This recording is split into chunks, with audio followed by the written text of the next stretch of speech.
If you have lots of old black and white photos that you really wish were in color, put them through the Colorize app, which uses AI to recognize the characteristics associated with different colors to figure out what they should have been and paint them back in. Welcome to the first app video that I've made in almost 4 years, and hopefully the best I've ever made. I don't want this to be just another tech channel. I want to show you how you can use tech to actually make your life better, and I think these 15 apps do that. So let's go from the good to the great to the best in 2023. If you ever search online for cooking recipes, then absolutely hate the fact that you have to navigate through an entire series of ads and the entire life story of whoever's recipe it is, then you can instead open that recipe using the app PESTLE. It really smartly figures out what you actually need to know from that recipe and presents it all in a way that doesn't make you want to grab that bag of flour and bury your phone in it. Plus, it lets you finally auto-convert the units to whatever makes most sense to you. Okay, let's be honest.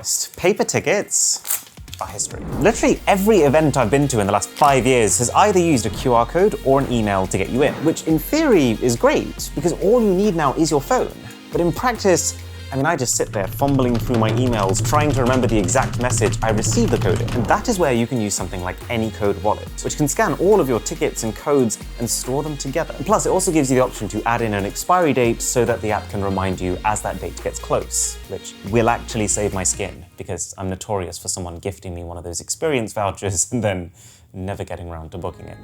Okay, one of my top asked questions of all time, apart from how do you fake your accent like that, is where do you get that wallpaper? Well, the answer in 95% of cases is an app called VELLUM. For a few reasons. The interface is super clean, it's snappy, and it also just makes sense. I can't tell you how many wallpaper apps I've used that just expect you to keep scrolling to infinity. The average wallpaper quality on it is like the highest of any app I've used. Generally speaking, when you find a category of wallpapers that vibes with you on this, that's like your next 15 wallpapers sorted. Oh yeah, and it's free, without being annoying about it. There's just one tiny ad banner at the bottom, and if you want to get rid of it, it's like a single upfront one-off payment of $2.99. That's how it should be. Now, if you've been following iOS at all recently, you'll have seen the lock screen go through a bit of a transformation in the last few years. But there's one key thing that it's still missing, which Lock Launcher fixes: the ability to directly shortcut into your apps from it. So for me, I've set this up to open my email and my WhatsApp, because those are the two apps that I get pinged from the most. And it's just making sure that when I go onto my phone, I'm going straight into actioning those notifications that need my attention. That I'm being purposeful with my time.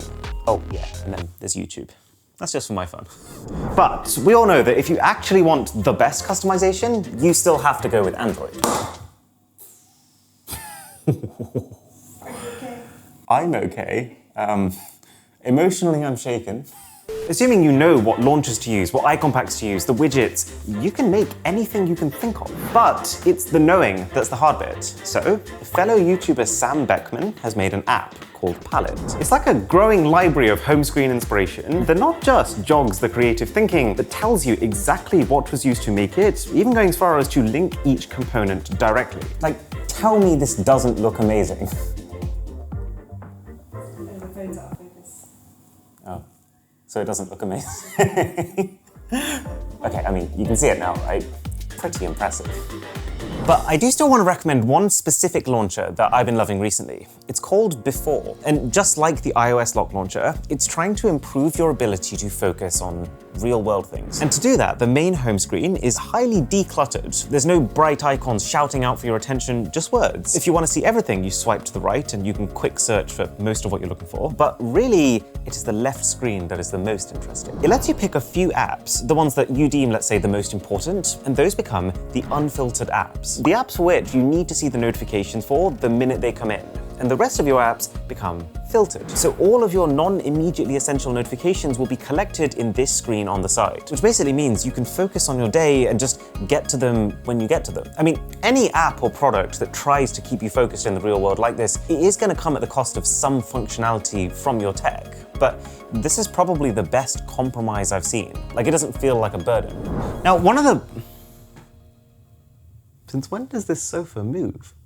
One of the most unique ways that you can customize any type of smartphone, though, is the LOCKET widget. It sits on your home screen and it updates whenever your partner or one of your friends takes a photo for it, or the latest dumb meme they really want you to see. It's kind of like Instagram stories, but just for really close people, in a way that it feels more seamless because you don't need to go into an app, it comes to you. And also doesn't show you an ad for cat food in between every single story. Maybe that's just me though. Oh, and in the exact same way, AFTERSHIP. If you're like me and you spend more time paying FedEx customs bills than actually being physically in a shop, this lets you keep track of your parcels without leaving your home screen. It'll link to your email and automatically figure out when something's been dispatched. It'll import the tracking number to the app by itself, and then display status updates either in text form or with a literal map that pings the location of the latest update. I love chess. When I was a lot younger, my dad had a major sports injury, and all the time he was in hospital, the only thing he had as a form of entertainment was a chess set. So he just played and played and played, fell in love with the game, and used that to teach me everything he knew. The point being, I know a lot of people right now are trying to learn this game, but are put off by how really you need someone to teach you. Well, I think the Dr. Wolf app is the most accessible, fun way to learn the game. It focuses on getting you playing and then fixing your mistakes, which I think is so much better than all those chess apps that bore you with hours of theory before letting you touch a piece. And it's just generally really smartly done.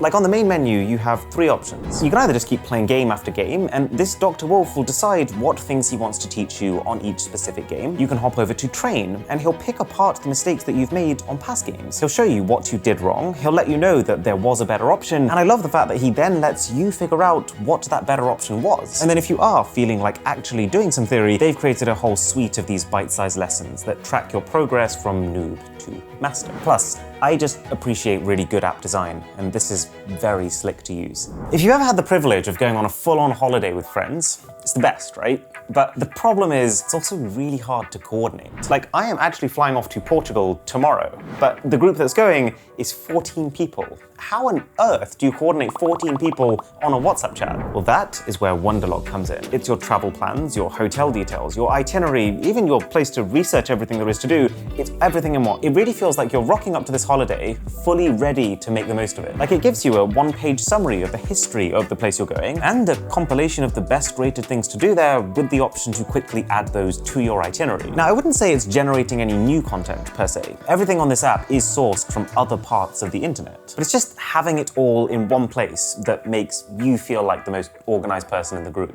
Oh, and speaking of clean interfaces, and we're now in my top 5, Forest is a beautifully designed app. It sounds like a really strange concept. Essentially, the longer you keep the app open, the more this tree that you've planted grows. To which you might say, Aaron, you have very poor taste in entertainment. But that's not the point. This is not designed to be a Netflix killer by any means. It's designed to sit in the background as you do your work and basically guilt trip you into not losing focus. They used to have this feature that if you left the app, your tree would die, which was definitely the best deterrent. I've been there, it's very sad, don't want that. But now they've switched it for a feature that stops you opening whatever apps that you deem to be the biggest distraction. And if you successfully avoid them, your tree will finish growing and be added to this ever-expanding forest, which is a really rewarding way of reminding yourself everything you've achieved. Number 4 is Too Good To Go. And it's one of those apps that just puts a smile on your face because it creates one of those rare situations where everybody wins. Essentially, any food place that makes stuff that would go to waste if it's not eaten soon can list it on this app. And if they do, the customer wins, because you can get stuff for what's often between a half and a quarter of the price it usually is. The business wins because they're making sales that they otherwise wouldn't have. And the planet wins. Because, no joke, for every single ton of food waste that doesn't get eaten and ends up in landfill, that contributes 4.2 tons of greenhouse gas emissions. Only real downside is how active it is in your area. Like here in the UK, if you're in central London, it is thriving. You head 20 miles north of that, it is not. But my absolute favorites are the apps that leverage AI, because they often end up doing things that just surprises you. So one of those is OTTER voice notes. Have you ever been to a meeting where there was someone there specifically just to take notes? Well, this app kind of puts them out of a job.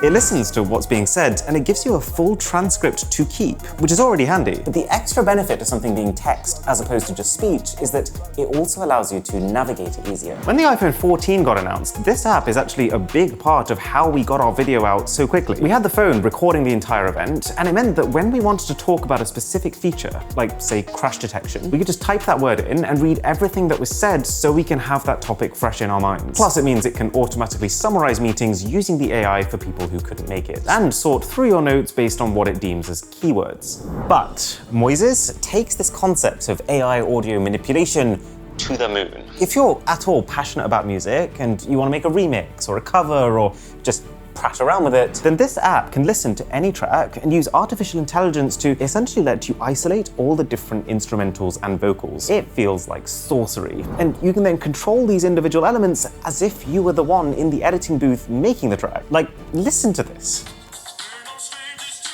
Great song. But let's say that I wanted to get rid of the vocals.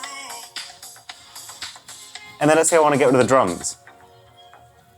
It's ridiculous. And then LENSA is my absolute favorite because it applies this kind of sophisticated AI to a visual medium. I've used an app called Lightroom to do a lot of my photo editing for years now. It lets you tweak some finer details, you can mess with colors, you can add a vignette. But there is a whole new tier of what you can do in a photo and video editing app when AI is involved. Like, for example, specifically decide, my neck looks a bit stubbly in this photo, let's fix that. Or I want to apply effects to just the background. Normal editing apps can't do this because they don't know what's foreground and background. It does also have that ability to feed in normal photos of yourself and then get out these incredibly realistic themed AI versions of them, but you do have to pay every single time you use that specific feature.